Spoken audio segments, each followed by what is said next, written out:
కెర్లంపూడి మండల పార్టీ అధ్యక్షులు మిత్రులు సంటి గారు, మండల ప్రజా పరిషత్ అధ్యక్షులు అల్లుడు రవి గారు, జడ్పీటీసీ సభ్యులు మరొక కెర్లంపూడి మండల పార్టీ అధ్యక్షులు మిత్రులు సంటి గారు, మండల ప్రజా పరిషత్ అధ్యక్షులు అల్లుడు రవి గారు, జడ్పీటీసీ సభ్యులు మరొక అల్లుడు నాకు మేనల్లుడు గాంధీ గారు, గౌరవనీయులు పెద్దలు రాష్ట్ర తెలుగుదేశం పార్టీ కార్యదర్శి అప్పలరాజు గారు,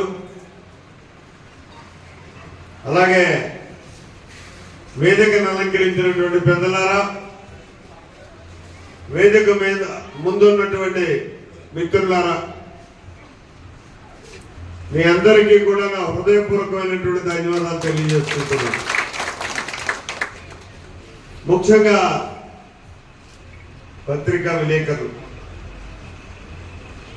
మీడియా సోదరులు ప్రత్యేక ధన్యవాదాలు. ఎందుకంటే మీరే మెసేజ్ పంపాలి. ఎన్నికల్లో పోటీ చేసేటటువంటి అభ్యర్థిగా నా మీద ఉంది.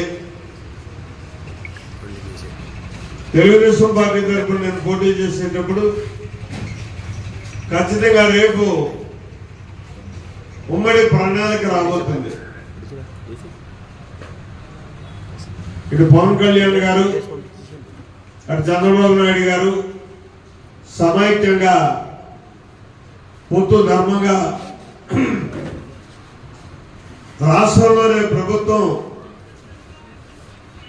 మరి వస్తే, సమైక్య ప్రభుత్వం కానీ వస్తే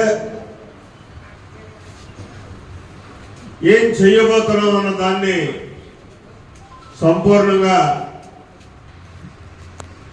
వారం రోజుల్లోనే ప్రణాళికను రిలీజ్ చేస్తారు. ఇప్పటికే చంద్రబాబు నాయుడు గారు సూపర్ 6 పథకాలు ఇటు మహిళలకు కానీ, అటు రైతాంగానికి కానీ, యువతకు కానీ, మహిళా మతలకు కానీ, కమ్యూనల్ నీడ్స్ ఇవన్నిటినీ మేళవింపజేసి భవిష్యత్తులో మనం ప్రభుత్వంలోకి వస్తే చేయబోతున్నాం ఈ కార్యక్రమాలను చెప్పి మినీ మేనిఫెస్టోని కూడా ఇప్పటికే రిలీజ్ చేసినటువంటి పరిస్థితులు. అయితే ఇవి కాక మన ప్రాంతానికి